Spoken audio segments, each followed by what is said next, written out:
hoping that we have a lively and engaging discussion. This is an important topic, and we know that it's also a popular one because we have 8 speakers. And so unfortunately, that means each of them has to keep their initial presentations a little short. I hope you're respectful of that. We want to have as much time as possible for questions. This topic, behavior incentivizing, monitoring, and assessment, is key to what we're trying to do in space sustainability. Again, we have 8 papers. It shows a lot of agreement. And I would like to also add that robust debate is an important part of the intellectual process. And we should not be shy about disagreeing. While we have agreement on things we need to do to move forward, we often don't have agreement on how. And so let's have an engaging and robust debate on that topic. So with so much interest, we've asked each panelist to take only 3 minutes to introduce themselves and to tell us about their paper, what's important about their paper and what it contributes to this topic and how they add to this body of work. Since we are fully hybrid with 4 in person and 4 virtually, I'm going to try and keep it balanced. And I'd like to start with that in mind to go to one of our virtual participants as soon as we can get the screen working. So for those who are with us in a hybrid way, our screen in the room is not yet up. There you are. Great. Thank you so much. So I would like to start with Kazuto Suzuki, who's talking about Japan's approach to transparency and confidence building measures. You have the floor. Thank you, Ruth, and thank you very much for coming, and thank you very much for having this opportunity to explain our paper. This is the paper on this based on the social scientific analysis on the recent Japanese initiative on the setting up the guidelines for on-orbiter servicing. This paper aims to provide a hint of breaking through the stagnation of the international norm building by showing that national legislation and regulations may change the norm of the space operations and provide good practices for the responsible use of space. So we start with the theorizing the norm building procedures by using the Fillmore and Seeking argument on the norm life cycle. The norm life cycle has 3 stages of building up the norms. First, the norm emergence. Somebody who have the strong vision and notion will be the norm entrepreneur, and we expect that Japan will play as a norm entrepreneur in this regard. And then the second stage is the norm cascade, that it goes beyond the tipping point so that it spreads around and having the important critical mass for accepting the new idea and new vision, new norms. And then the third stage is internalization of norms, that people think that this is the normal things. And what Japan is doing is to set up the on-orbiter servicing. This is a long paper and guidelines, but in short, this is all about the information disclosure for ensured transparencies. So basically, any on-orbiter servicing needs to notify and reporting of its operation and providing information for emergencies and, trying to be transparent in order to be, in order to reduce the suspicion of that this can be used for the space weapons. So what we are expecting to do is that Japan will bring these guidelines as our idea to the UN General Assembly Open-Ended Working Group on the responsible use of space, and this will set some norm or some benchmark for the future national guideline for the national legislations and regulations, and which will set the sort of a reference point or being as the standard of the international norm making, international operation in orbit. So I'll stop here. Thank you very much. Thank you so much. And I think we'll see a bit of that norm building theme throughout a number of the papers. With that, I'd like to go to Danielle here in person. Very good. This is the last time I'm speaking today. I wanted to share a bit of my research. I'll just have one image. I want to give 2 kind of follow-up ideas and invitations for collaboration.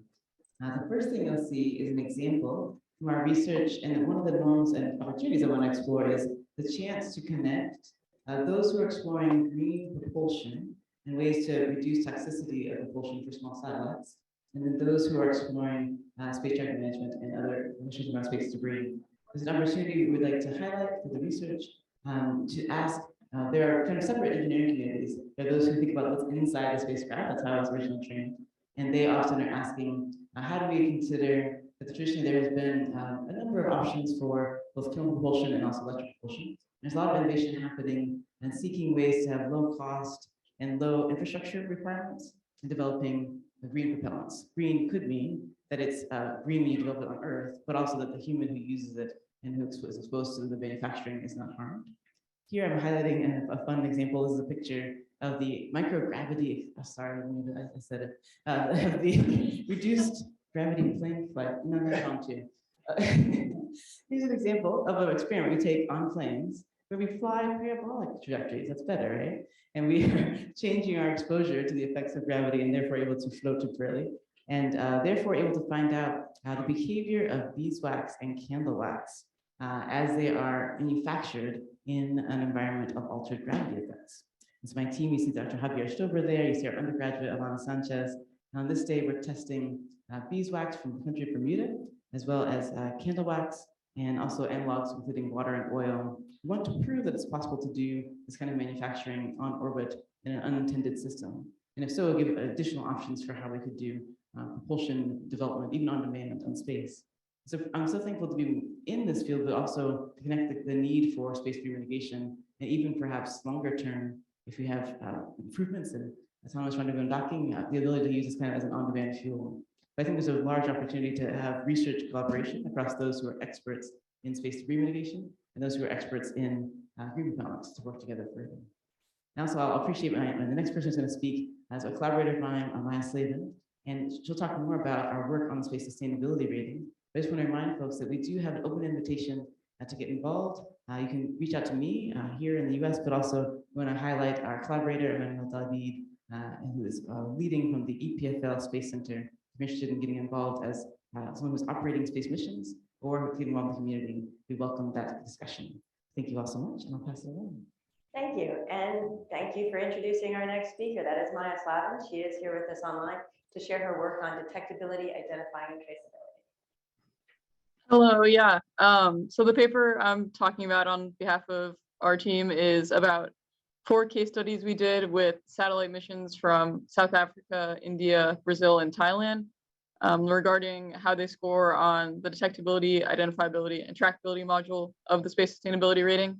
If you're unfamiliar with SSR, it's an incentive system that rates satellites on different aspects of their sustainability of their mission in regards to debris mitigation and collision avoidance mostly.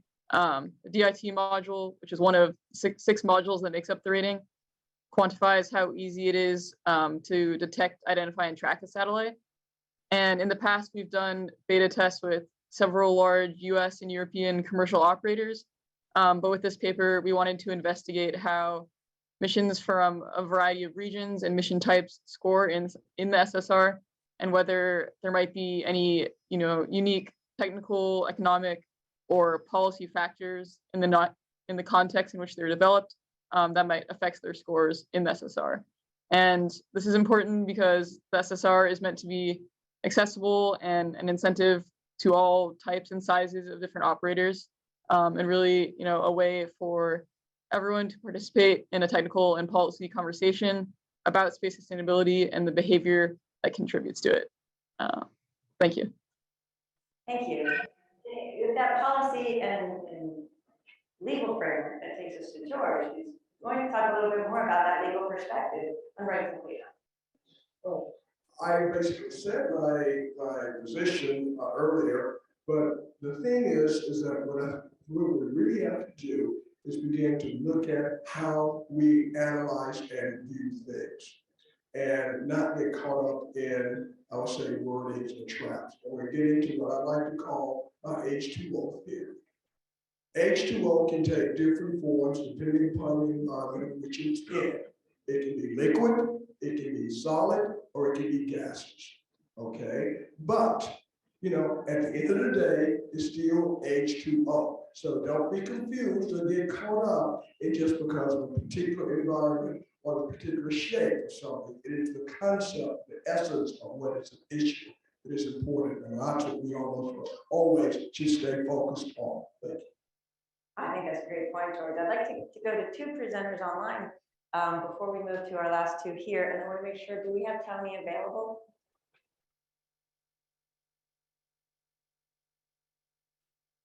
Is Tony online? We may be missing one of our presenters. So I'd like to follow up with Costas Varotsos on the methods of risk assessment and decision making. Thank you very much, Ruth. Just to share my screen, please.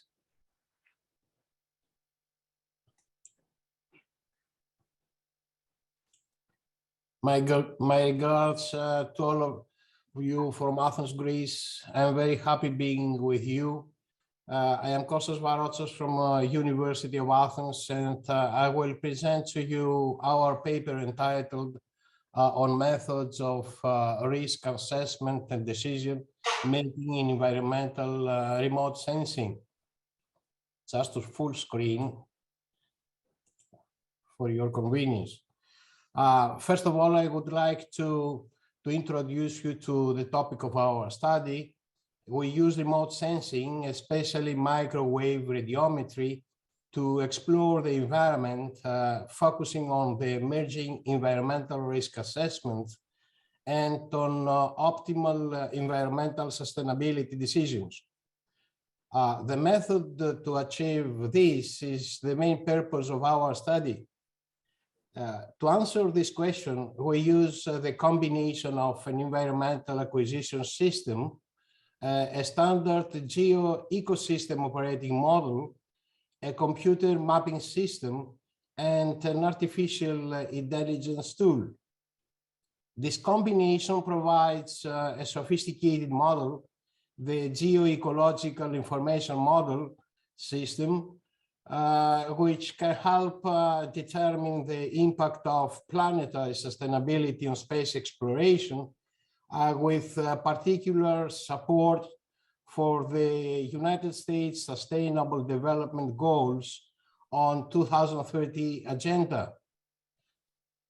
Going on now to the second, to address the question, what our paper adds to the body of work on the topic of behavior, incentivizing, monitoring, and assessment.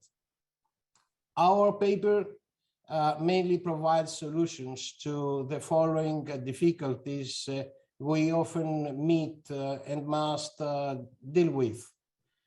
The first difficulty is to investigate environmental processes and systems that are often unstable and change rapidly. The second difficulty is to explore ecosystems belonging to areas where monitoring systems are not available. The third difficulty refers to optimizing environmental monitoring systems, focusing on 4 issues. For example, optimal instruments, cost minimization, information maximization, and model selection. The fourth difficulty is the limited information available about the system under study, making it difficult to reconstruct. And finally, the fifth difficulty concerns the discovery of the ways in which the evolution of the environmental system evolves. I have already uploaded my extended version of our paper in the website of the conference, and there is also a pre-recorded file down there. Thank you for your attention. Thank you very much. And for our author, tell me on fast evaluation of collision risk, if he becomes available online, could somebody alert me, because I don't want to skip one of our presenters. So moving on to our last two in-person speakers, I would like to hand the table to Harvey Reed, who will discuss methods of characterizing anthropomorphic risk, anthropogenic risk. Thank you, Ruth. I'll keep it brief. My name is Harvey Reed. I'm very pleased to be here on a new, relatively new track with this esteemed product. My work focuses mostly on decentralization. I try to cut across three major domains of human activity: supply chain, certain particular national defense things, and space. The commonality is people need to cooperate together. They go for the backgrounds. Harvey, you can move the microphone closer to you now. Is this better? Yes.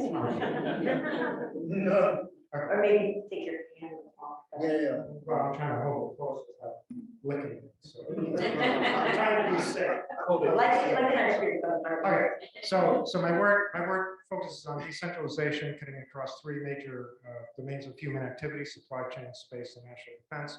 The commonality is that in each one of those, there's many disparate players, some of whom might not like each other, maybe even hate each other. For example, in space, there's a lot of in supply chain, there's a lot of commercial competition, manufacturing supply chain, and for an individual actor to be able to make a rational decision, you need to know information. The information needs to be trusted and symmetrically shared across whatever ecosystem you're working in. If people are hogging information inadvertently or maybe sometimes on purpose, that doesn't serve the interest of that supply chain. In national defense, especially when the PACOM or the partner nations have to come together in the US and maybe people that don't necessarily like each other, again, they have to be able to share information.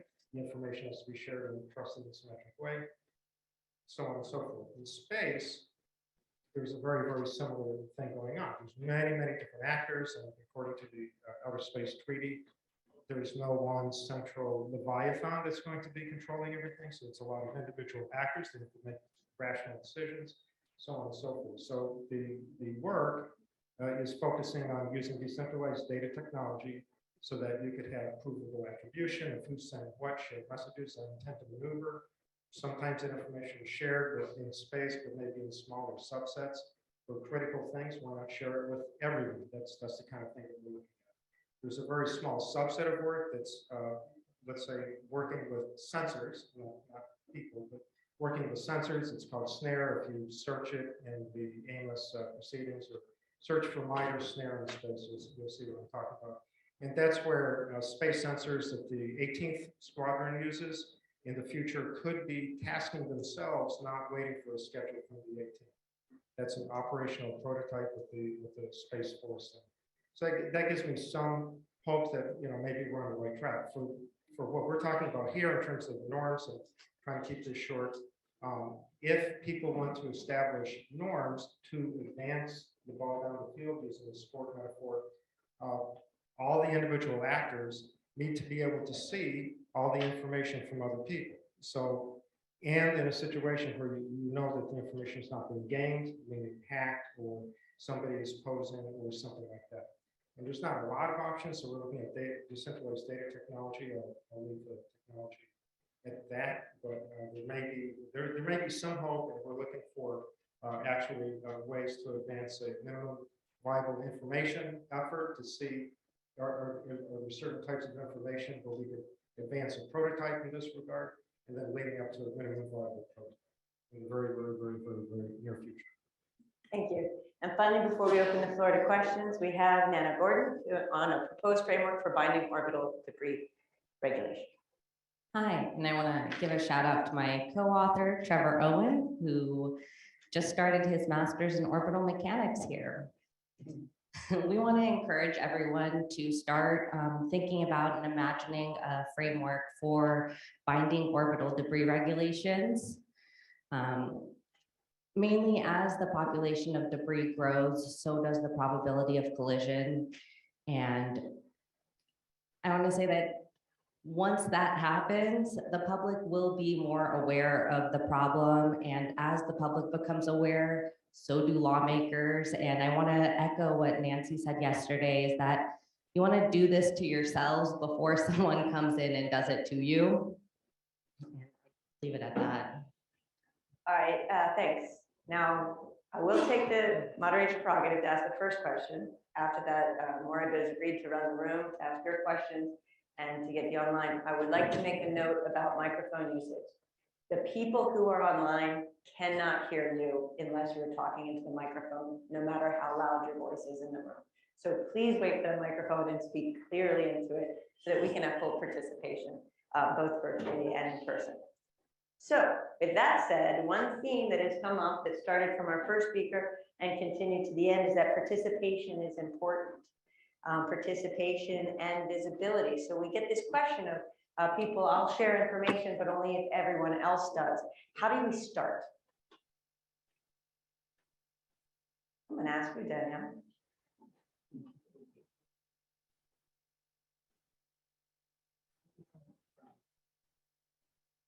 Thank you. I think one of the nice things we did today was to collect examples of things that are going well so far. So I know of some, but I'll drop from the list.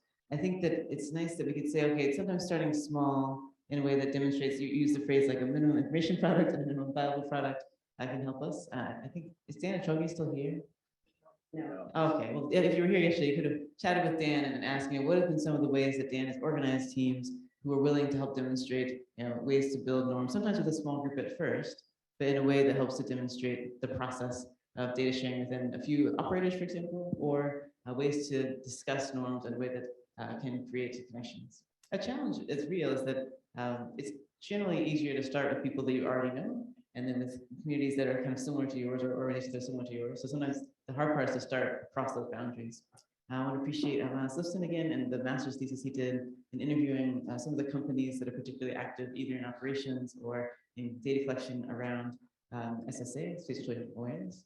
And there we broke down within the thesis, in his thesis, the different kinds of data that could be shared and showed there's different concerns about data sharing depending on which kind of data you're talking about. So data about space weather and the experience of your satellite with anomalies might be different than data about plans for maneuvers, for example. So breaking down and discussing these details at the technical level can help get farther along rather than just saying in general we should be sharing. That's one example. Kazuto, if I could hand it to you next on that same question, because you talked about bringing Japan's proposal to start the process of norms emergence against norms cascade. How do you bring others on board? Oh, I think it is, well, it is just simply asking people around that this is the only way, because at the end of the day, the Outer Space Treaty defines that it is the state responsibility to set up the regulation for the activities of the, any activities, public or private, of their countries.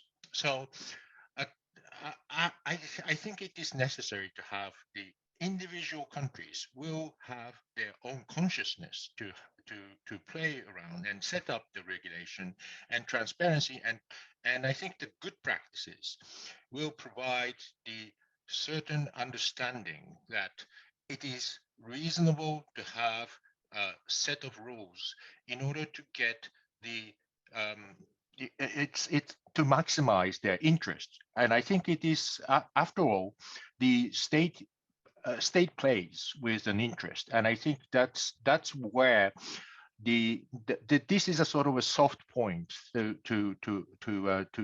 touch upon, that make sure that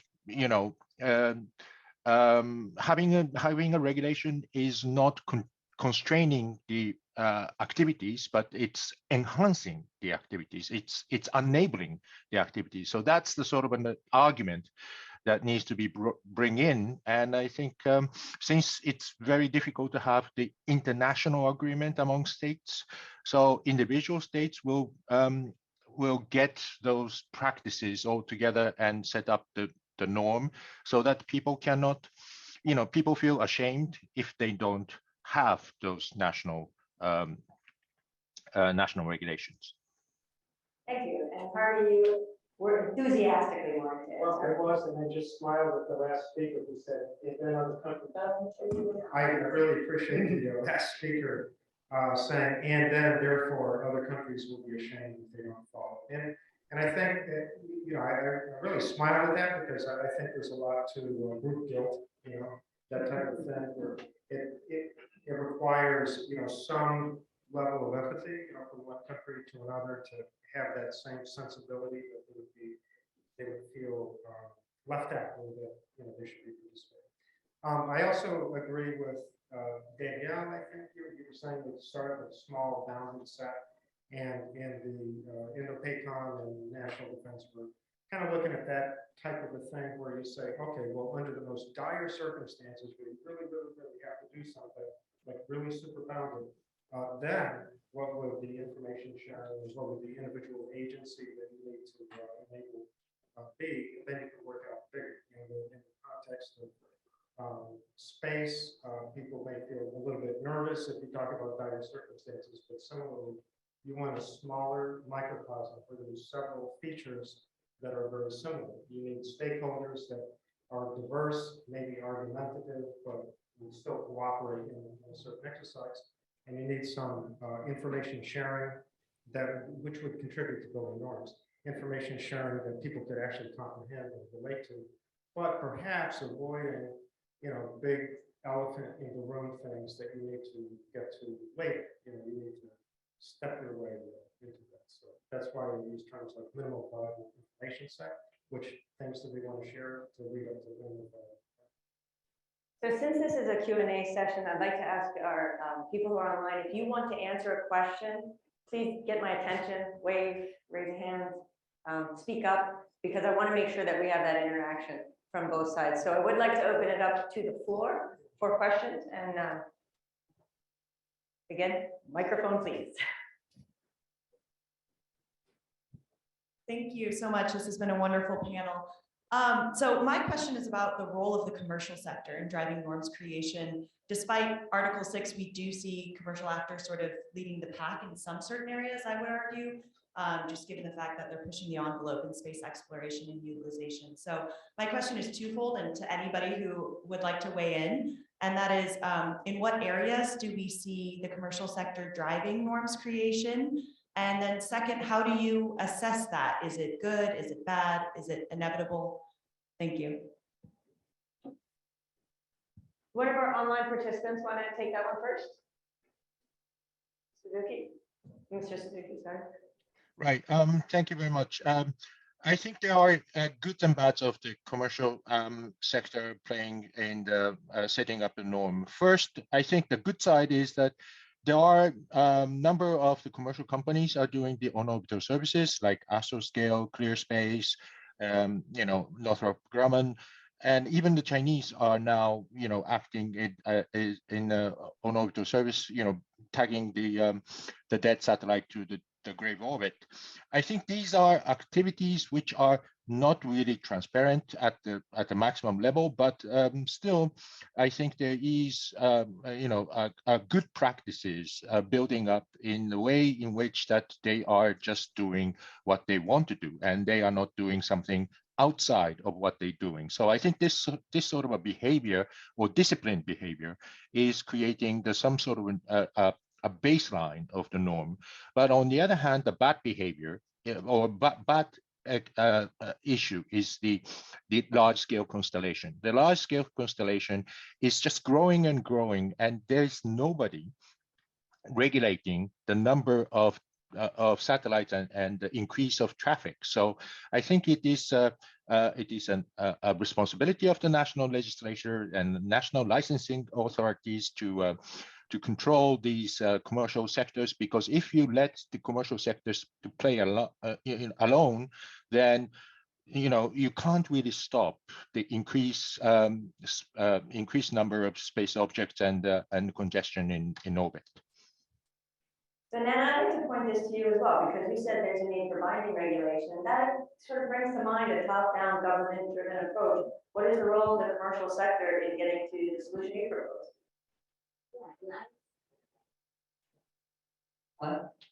And I've seen members of the commercial space industry testify before the Senate on orbital debris regulations and kind of what they need out of it. I wish I had it off the top of my head. I really don't remember the person that did testify. But having their voices heard in this process and in front of the Senate and Congress and releasing papers is going to be really essential to knowing their needs in this process. And I really encourage more people to speak up about it. George, does the outer space treaty give enough room to the commercial sector to participate? Well, it don't, again, it depends on what you mean enough room, okay? The way I view it is that the outer space treaty, okay, it was negotiated at the time of the Cold War, where you had two superpowers with divergent views of economics. You had one that viewed in the concept of the private ownership of property, commercialization and making profit, and the other one that didn't.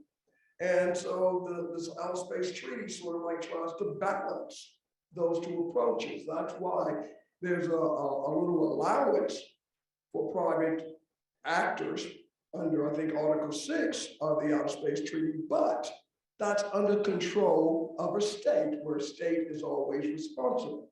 And I think that may be one of the problems that we're now encountering in space, in that private actors aren't really responsible at the international level. Only the states are responsible, and the states are responsible for enforcing the provisions against the private actors. And so that's what I think is a flaw that might need to be addressed, given the rise and increase of the private actors and commercialization, which I will acknowledge, and everybody must acknowledge, that is what is now driving the resurgence of the interest in outer space. And to that extent, all I gotta say is never forget, when you got commercialization, it's all about the money. Did we answer your question? Yes, thank you so much. I got two questions online here. So these are from some online participants. Go ahead and ask another question.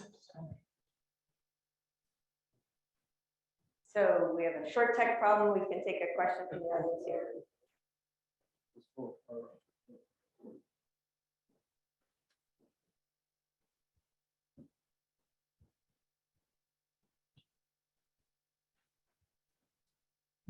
Okay, so this is a question to any speaker.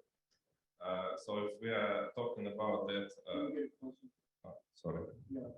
Okay, so if we are talking about that system is for sharing to anyone and can be contributed to anyone, so that seems like the best for like the common good and like for sustainability, etc. But probably that system is not like the most beneficial for like SSA private sector, especially maybe American one. And so do you think what pros could be of this system of like transparency in data and norm sharing in terms of SSA private sector?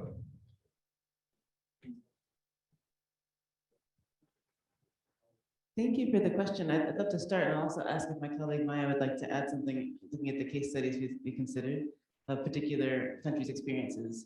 And so as a reminder, we're asking what are the options for an operator, both as they design their satellite and also during the life cycle of satellite to achieve good behavior that can reduce collision risk and reduces debris. And there's part of the idea of the space sustainability rating is that there's many choices for a given operator.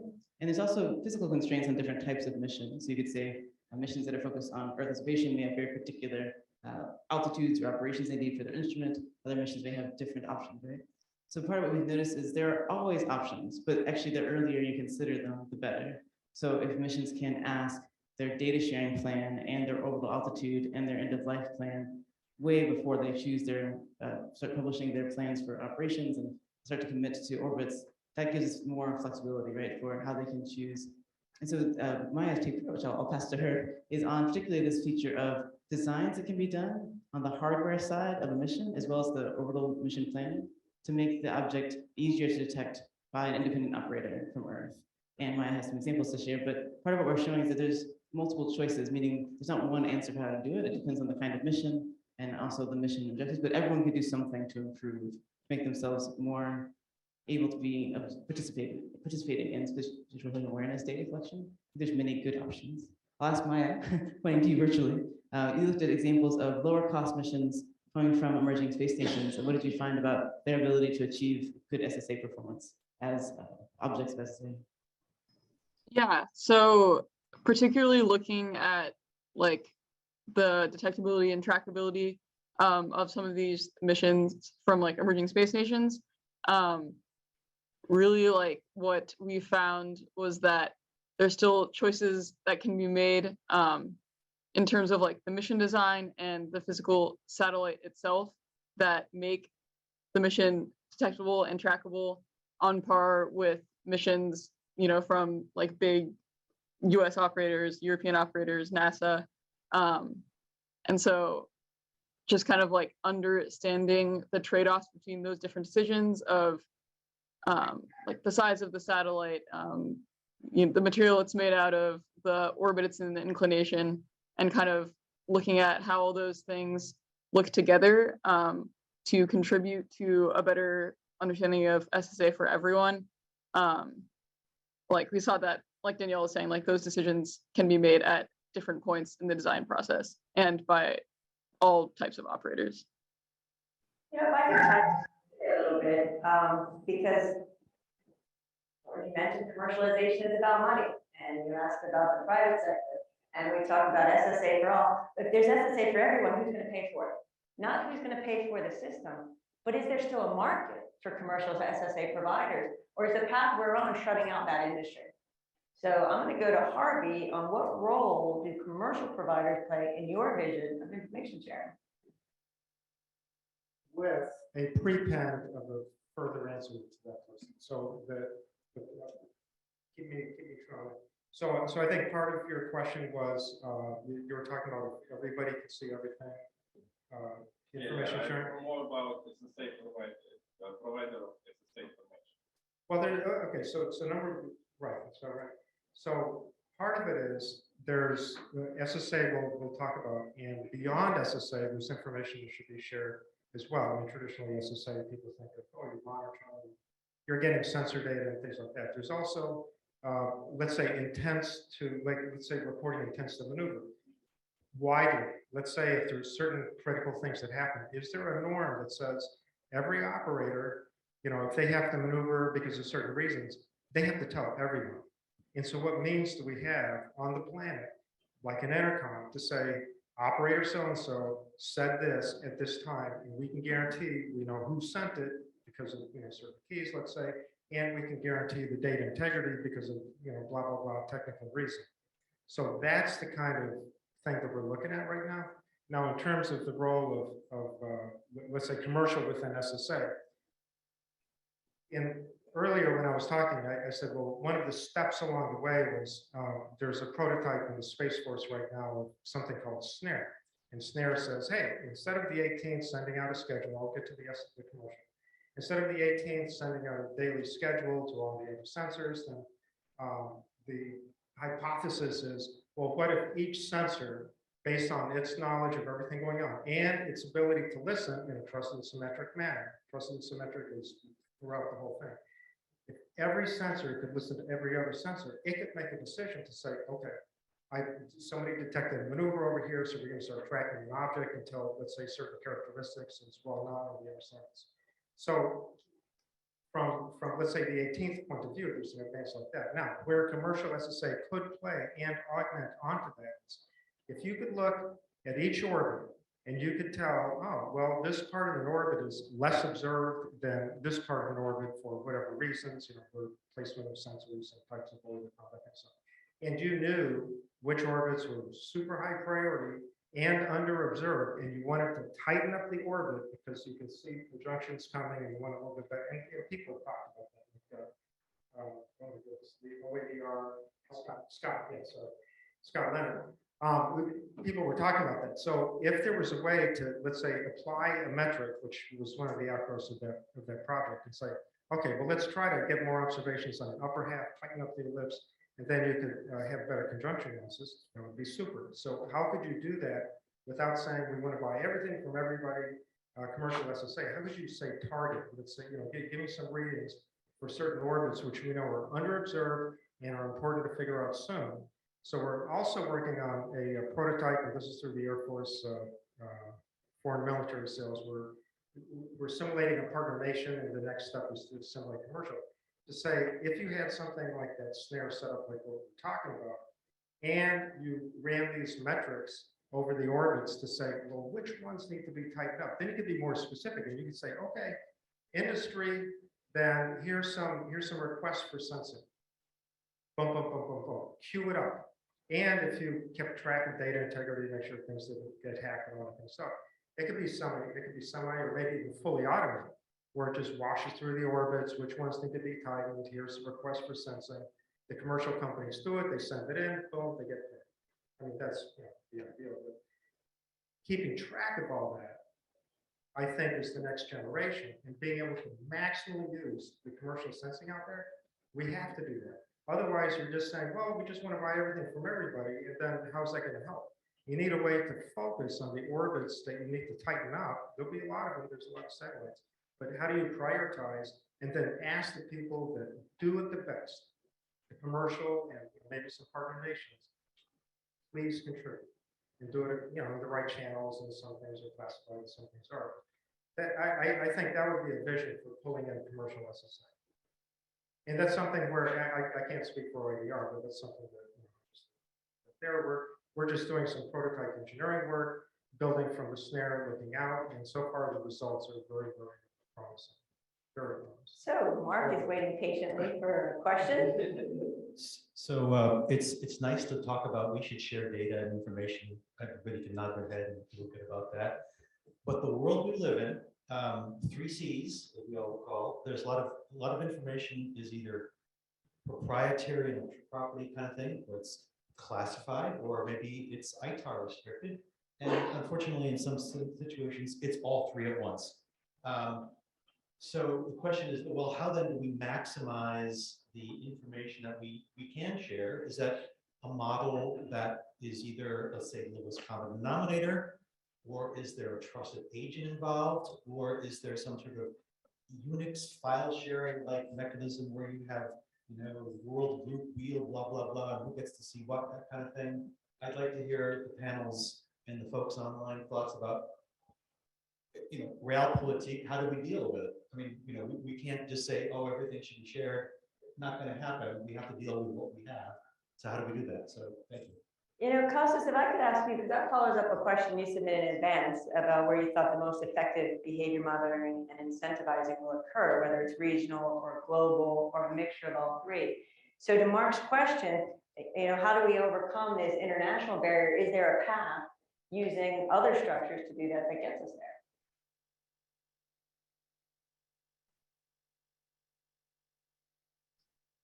I'll go to Kazuto. I see you're trying to get him attention. Right. Yeah. Thank you. I think one of the point is that it needs to build a trusted relationship. Having a security clearance, I think these sharing the information has to be limited because it's classified nature. But I think it's possible to have an international sharing of information as long as you have this, sort of a set of standards of how to safeguard the information. So this is one of the reasons why Japan is investing the SSA capabilities based on the the activities of the Ministry of Defense, and I think this defense cooperation will enables the information sharing between the United States and Japan to and the Japanese Ministry of Defense will have some sort of a interface between the operators and the SSA information. So I think this sort of based on the trusted network and the trusted accreditation is one of the key to have this sort of a community of the sharing classified information. Nana, how do you envision that? Well, I also want to point out that it is possible to just agree on a set of non-classified information that wouldn't be damaging to share, like the position and maneuverability capabilities. And I don't think countries would be super hard pressed to share that because you could look up and find it. That's what I would add to. Actually, let's follow up on that because that was an issue in the US. The security space didn't want to share that information, even though the astronomers had it already. How do you overcome that barrier internationally if you couldn't overcome it domestically? And one of the things that our paper suggests is to find a forum to convene in to set these standards and to come up with a way where we can agree on information we would be comfortable sharing and having it not be classified. And the fact that astronomers have it should be a reason to be able to do that. I see some activity. There's another, well, I want to make an advertisement for another panel. So I think it's the one after us is, there's a person named Don't Nick put your hand Sains. on it, just get closer to the mic. So the cyber guy in the next panel, Nick Sains, he's worked in some ISAC tabletop exercises for cyber, and Ruth was involved. Hey, my satellite's hijacked. What do I do? And in that case, that's that's one example where you could say, okay, well, let's start with the dire situation and talk about the before. This is something important to relate to it, and so on and so forth. And in that case, do operators have an obligation to say, oh, I think I just lost control of the satellite. I can't control the antenna, or there's some other kind of virus taking over. And if the community could continue that, I mean, that's just the very beginning, but if the community could continue that and say, okay, well, are there certain scenarios that are pretty dire where we could say, okay, in this circumstance, we all agree that we have to share just basic information. I lost control. I am now a rogue satellite. And, oh, yes, so. Well, no, I was going to say, just think of that, and then when you get to the point of, okay, now we need to share information wider, then think about the means so that you can guarantee who sent it and data. Thank you. I just want to add to say that this is something we considered a lot in the design of space sustainability rating. There's a whole module where you score for data sharing. And of course, this is voluntary, right? And we expect a lot of private sector entities to be getting scored. So then there's a case where basically they have a choice to which types of data. We think about maneuverability, contact information related to their orbits. And we're expecting, based on the interviews we've done, that there'll be different preferences for what people are comfortable sharing, depending on the type of mission and, of course, their affiliations. We also expect that the private sector voluntary data sharing is just one piece, and that we really are arguing for and calling for public sector action. So whereas you can get a score to have less shame, more pride, through the SSR, we also are calling for governments to ask how they could play a role to incentivize from the regulatory side or a soft approach side, where governments might say, either from the point of view of how we do our licensing process or how we do our fast tracking process, we give credit to those who are increasing data sharing, increasing participation in forums like these, or it's actually required by governments. But it means that each government has to decide how they would customize. But it does seem that in the world we're in, having the option for each entity to choose how they want to participate in data sharing, how they want to participate in forums, seems like what's relevant now, partly because different missions from an engineering point of view really have different senses of what's a threat to them. So I think we have to acknowledge that, and there are ways to go forward, but it's not the same way for all kinds of missions. So I'd like to follow up on that as well, and to whoever wants to answer. Do we start to derive benefits with partial solutions, or do we need to wait until all these problems are solved? You have the microphone, Danielle. I think we have to start as soon as, in any way we can. It's been great to collaborate with Professor Jha on just thinking about what can we do with tools we have that are academically available. Can we present information and make it available, and even make connections across groups that don't usually work together. So I think we have to start, and whether or not it's uniformly adopted by the world, I think showing examples of what's positive, as I mentioned in my keynote earlier, celebrating successes as loud as we can, even if they're small scale at first, is one aspect of leadership I think we have to do. Does anyone else want to answer this question before I take another? All right, we have time for another question. Do you want to? And then we have some stuff online too. Taking a question online counts.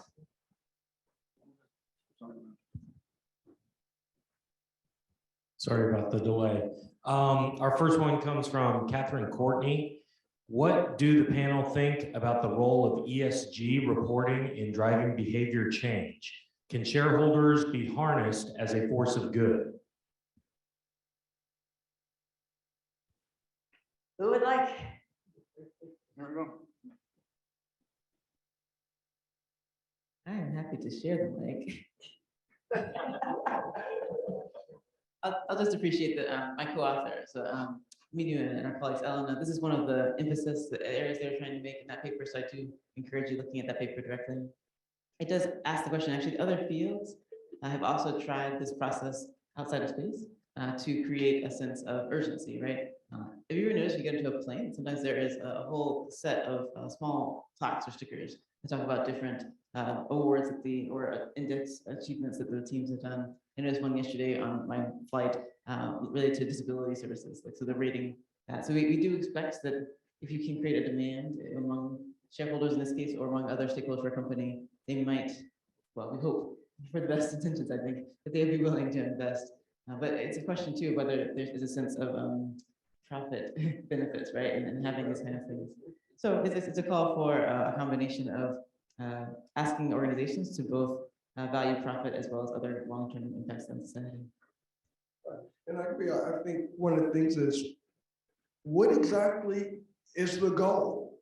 Okay, that has to be examined. I mean, is something being done? Is the goal to the common benefit of all people? Or is the goal to increase power and influence? Or is the goal, profit? All right, and those are all different goals that may exist there. And if there's not a commonality or agreement on what the ultimate goal is, it becomes difficult to reach agreement on how to come, to agreement on anything as far as what the course should be. We hear a lot of talk about whether there should be regulations and, the states regulating and things. But if you're in business and your goal is profit, the last thing you want to hear is government regulation, okay? Because that is not productive to the goal you want to reach. So until there seems to be some commonality on what the ultimate goal is, I'm not sure we can actually find a resolution. And I feel like we're missing a microphone somewhere. If you have a microphone. Oh, you have it, right? Oh, you're waiting for the question? All right, we're gonna take this question and then back to your online. Yep, go ahead, man. So we'll Go take ahead, dude, just ask the question. I did want to add to that Sorry. that we can incentivize, the public can incentivize profit through regulation too, through tax credit for mitigate, like designs which mitigate debris.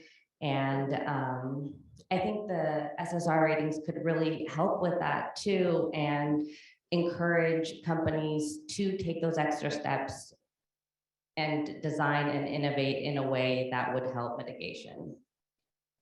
So sorry about that. I will give you the floor now. We are running short on time, so if you have answers, please respect that other people have answers as well. Sure, thank you.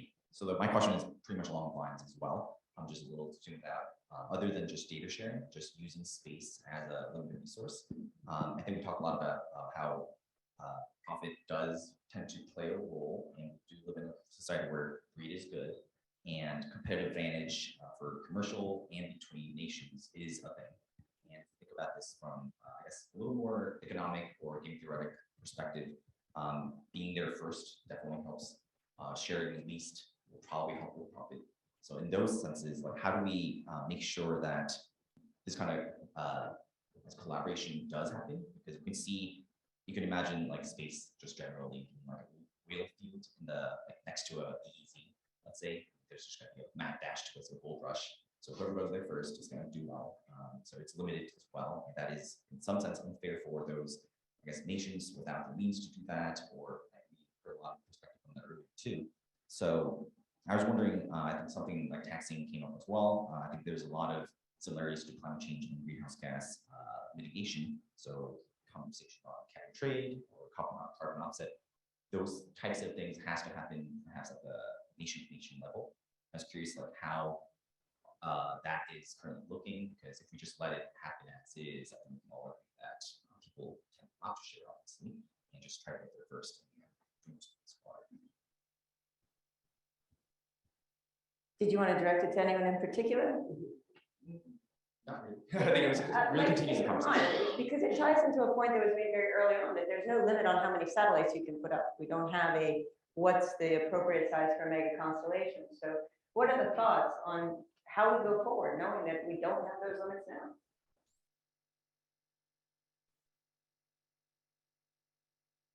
Yeah, everybody wants to jump at this hard question. Sorry. Well, basically, what it seems like we're talking about is sort of like in law, when you have parties and they have these disputes, what you're gonna have to reach is a meeting of the minds, which you essentially have to show that how you sort of satisfy the interests of each person or each entity as to what their concerns and what their goal is, and how do you reach a meeting of the mind where your interest is resolved, such as if it's profit, to guarantee that you're going to make enough or sufficient for you, or if it's for the common good, how then we can structure things that we get you a share of profit that you like, but also we accomplish what's best for the common good. That's a meeting of the mind where people have to really sit down. But I think at the ultimate, at the basic thing is what is the destination? What is the ultimate goal that we can agree on? And therefore, you know what the interests are in order to do it. Because as I always say, you can have goals, you can have destinations, but there's more than one way to get there. And there has to be a meeting of the minds, and understand is that you can't say, well, we only go this one route, but can there be different routes where you all reach at the same destination and go? I think that's what we need to do, but how that's to be done, I have absolutely no clue. More of a, I see we're at time. Do you want us to take one more question or wrap it up? Let's wrap it up. All right, and my apologies to the online questioner that we were not able to get to your question. Thank you so much to this panel. We have a lot of talent here available. Papers are online. Make sure if you have more questions to talk to our authors and panelists in the break, in your free time, and following up from the conference. So with that, I will hand it back to Morava. All right, so thank you.